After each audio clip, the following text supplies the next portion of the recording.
Olivia.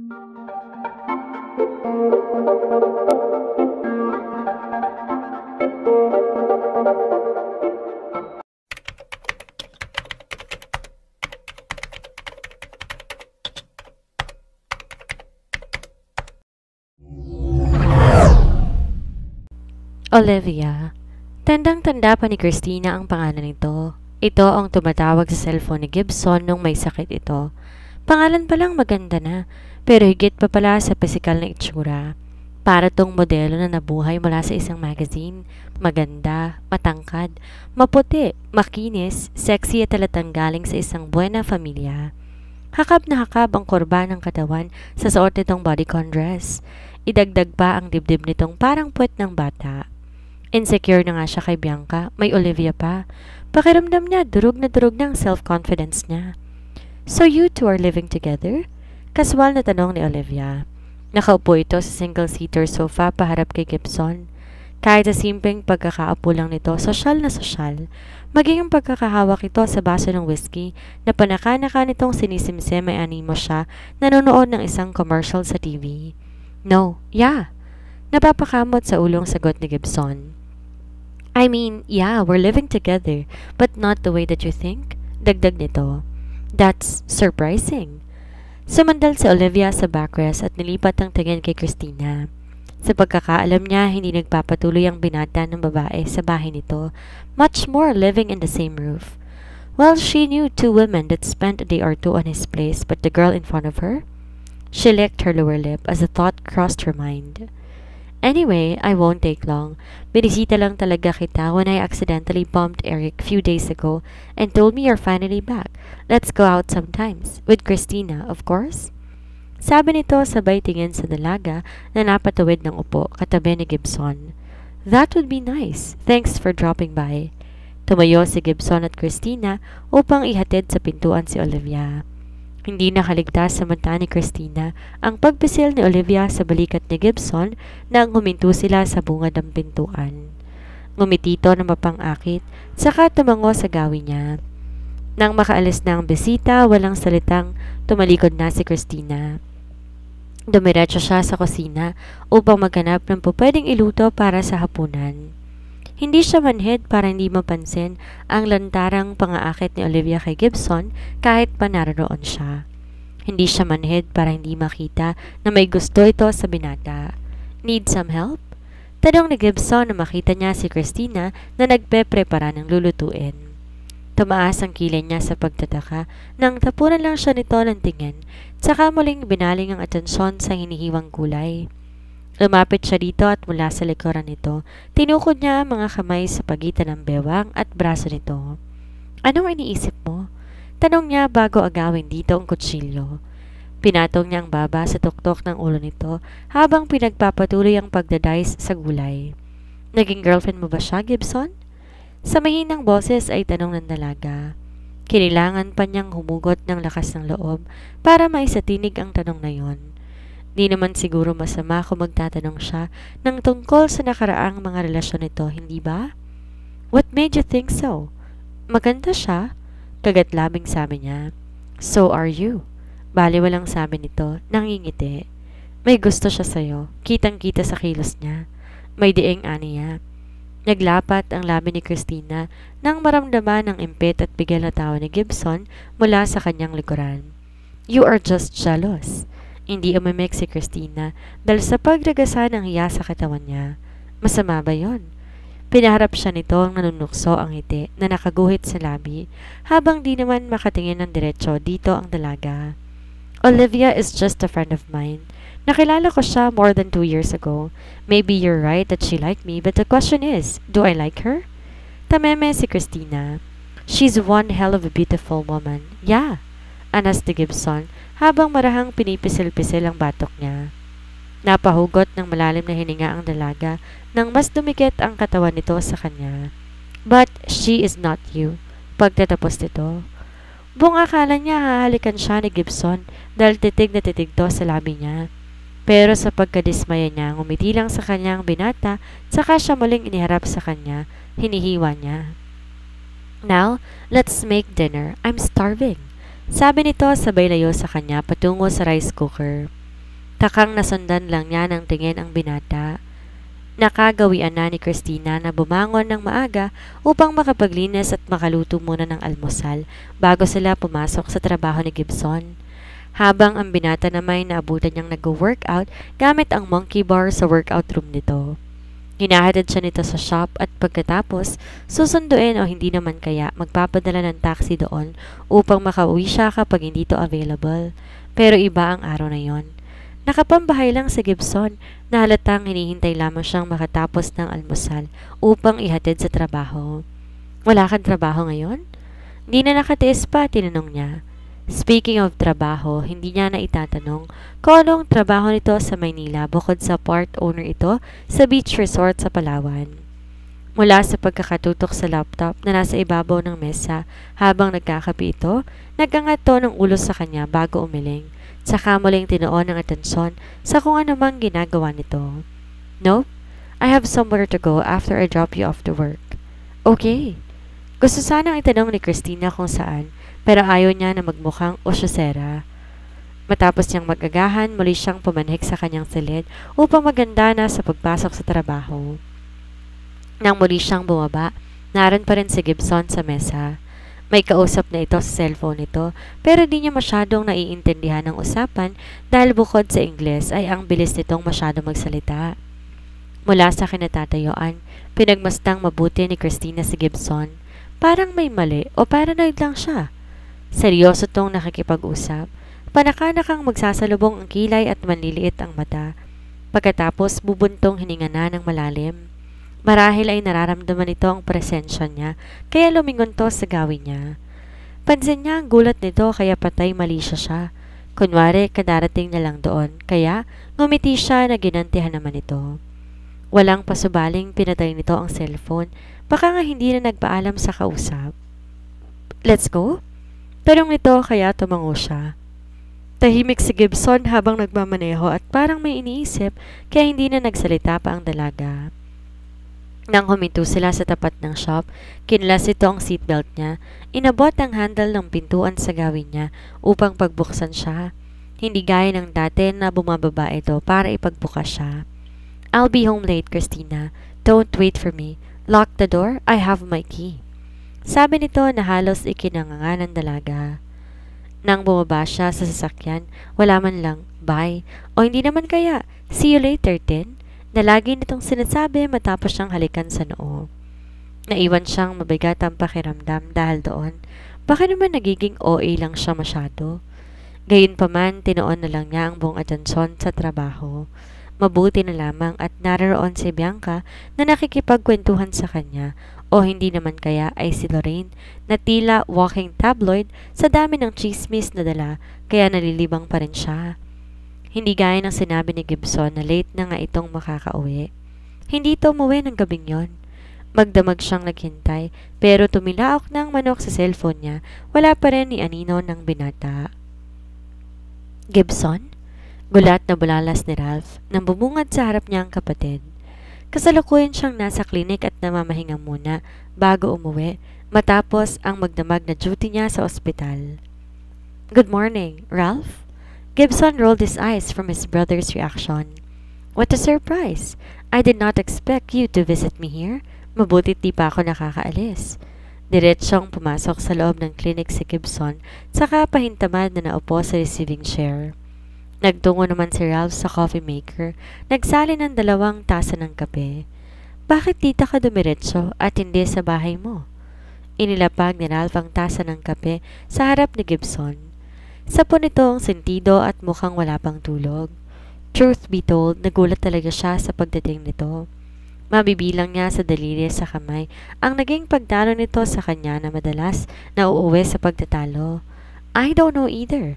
Kibit balikat na sagot nito. His eyes softened as he watched his brother raked his fingers on his wavy hair that covers almost half of his face. What's bothering you? You can tell me anything. If it's about Dad, I am not pressuring you. Heck, I might suggest that it's best if you won't show up to his invitation. The last time we've talked, you wanted to see that old man. Sarkasiko nitong sagot sa kapatid. I am informing you, Gibson, not asking you at that time. That's two different things. Pagtatama niya. Hanggat maaari ayaw niyang muling lumalim ang pagitan sa kanilang dalawa. He made a huge mistake before and he won't do it again. You look stressed. I went to the institution yesterday. Nahinto sa tangkang paghigop ng kape si Ralph. Minasdan niya ang kapatid na nakatitig sa kape nito. As if reminiscing that events that happened, his hands hold the cup tighter. Wala ka ng dahilan para magpunta pa doon. May diin niyang sabi. Yeah, then I'm saying the same thing to you, Ralph. You have no business there. Why are you visiting that institution? Olivia told me you've been there twice this month. May akusasyong aniya sa kapatid. Mukhang inaasahan na ni Ralph na malalaman niya iyon, kaya hindi nito yon itinanggi. So, Dr. Martin opened her mouth, he said with a dry humor. Sumandal siya sa backrest ng upuan, tsaka muling humigop sa kape bago dumiretso ang tingin sa kapatid. I have business there, unfortunately. Mula sa file cabinet na katabi lang nito, inabot niya ang pinakaibabaw na folder. Inabot niya yun kay Gibson upang mabistahan. Pinanood niya tong basahin ng nilalaman noon. Gibson's brows knitted together as he scanned the files. It was the report of medications and therapy result for Chelsea. I received a request from her recent neurologist and therapist. Somehow, after the incident, she's not getting any progress. Weird, right?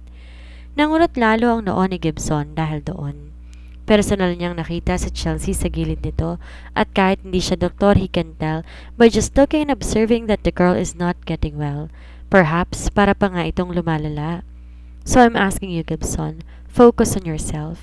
I know that you are too kind and soft inside of that iron shell of yours, pero hanggat di mo tinatanggap sa sarili mo na wala kang obligasyon sa kanya at sa nangyayari sa kanya, you will be stuck with her, and you will never make a step forward too.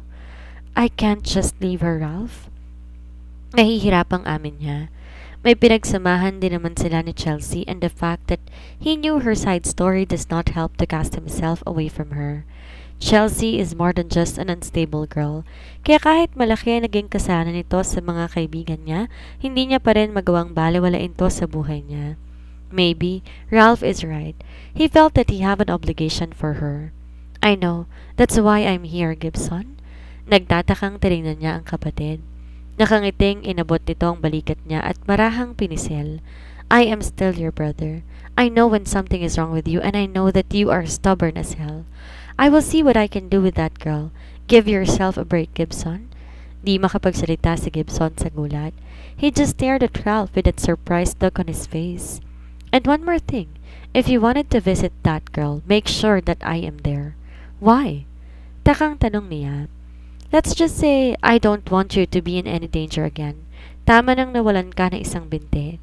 Like she can hurt me? He snorted, but the way Ralph looked at him with that serious yet smiling face, he knew something was off at that place. Are you sure you will come? Pariniguro ni Ralph sa kapatid matapos ang pag-uusap nila.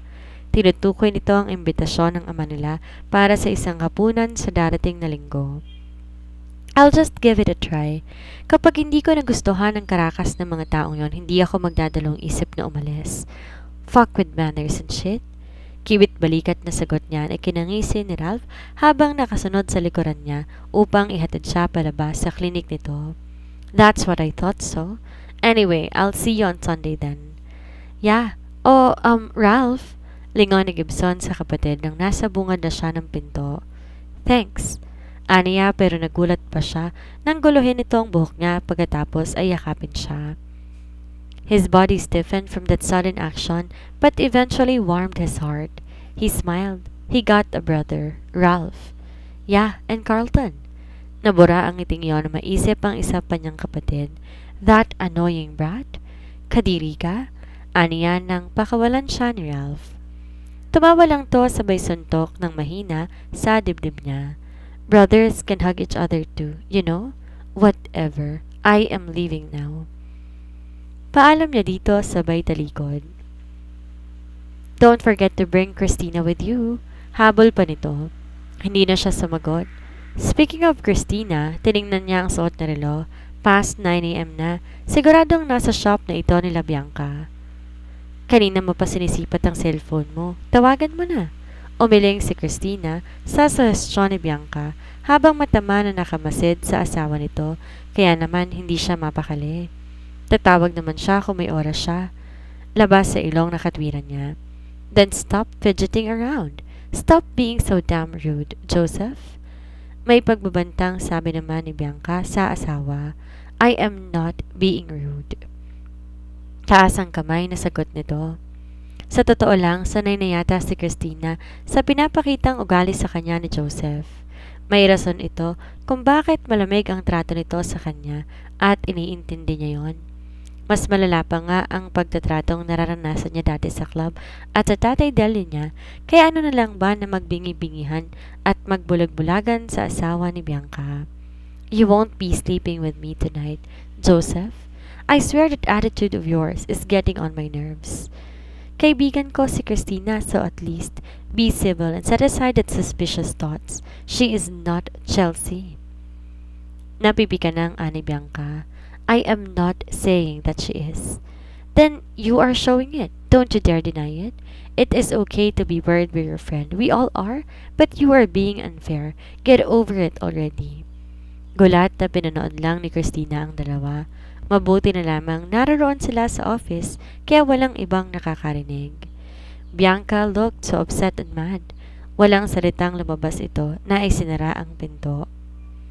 Nagkatinginan pa sila ni Joseph matapos niyon. Hindi niya alam kung galit ba ito sa kanya pero mukhang tinamaan to sa sinabi ni Bianca. Napasabon ito sa buhok tsaka lumabas din para sundan marahil ang asawa nito. Naiwan si Christina na lalo pang nagulo ang isip. Sino si Chelsea? Ikalawang araw nang di umuwi si Gibson at labis-labis na ang pag-aalala ni Christina. Sa tuwina, sinisilip niya ang silid nito upang tiyakin kung nakauwi na ba ito. Subalit ang malinis na silid at maayos na kama ang nagpapatunay na walang Gibson ang nahiga doon. Sinubukan niya na itong tawagan pero sa tuwina din ay dumiretso yon sa voicemail ng binata. Ilang beses na nga rin siya na nagpapadala ng message pero wala kahit isa man doon ang sinagot nito. Wala siyang magawa kung hindi ang maghintay at umasa. Nagsasalimbayan ang mga nagpapadala dito ng mensahe. Ang emosyon at ang isipan niya. Binibigyan na lamang niya ang sarili ng rason kung bakit wala ito hanggang sa mga oras na yon. Hindi pa rin siya umuuwi? Kunot noong tanong ni Bianca. Inilingon ito sa Joseph na tahimik na uminom ng kape nito. Hindi umimik si Christina. Natatakot siya na baka walang ano-ano, bigla na nga lamang tumulo ang luha niya. She felt abandoned, alone, and lonely. Kahit ilang beses niyang bigyang katwiran ng sarili, nananaig pa rin ang hinanakit na iyon sa kanyang dibdib. There must be some things going on. Don't fret yourself about it. Malumanay nang sabi ni Joseph, bagaman hindi nililingon ng dalaga. Matamis ang ngiting nilingon ni Bianca ang asawa. Bakas ang tuwa dahil sa pagbabago ng pakikisama nito kay Christina. Pwede, alam naman natin na hindi vocal si Gibson kapag may pinoproblema. But he must know na may naghihintay na sa pag-uwi niya. May girlfriend na siya at karapatan ni Christina na malaman ang nangyayari sa kanya. Katwiran ni Bianca sa asawa. Matamang minasda ni Joseph si Bianca na tila ba kinokonsidera ang sinabi nito pagkatapos ay bumuntong hininga. May alam akong lugar kung saan posibleng naroon siya. We'll go there tonight, but don't get your hopes high. Baling niya kay Christina na namilog ang mga mata sa kanya. Malaunan ay ngumiti. She even heaved a sigh of relief. Salamat. Don't thank me. Pasalamat ka kay Bianca. Anyway, babalik na ako sa trabaho. Daanan ko na lang kay mamaya. Paalam nito at saka humalik kay Bianca na hindi mabura ang ngiti sa labi. Thanks, hon. Anything for you.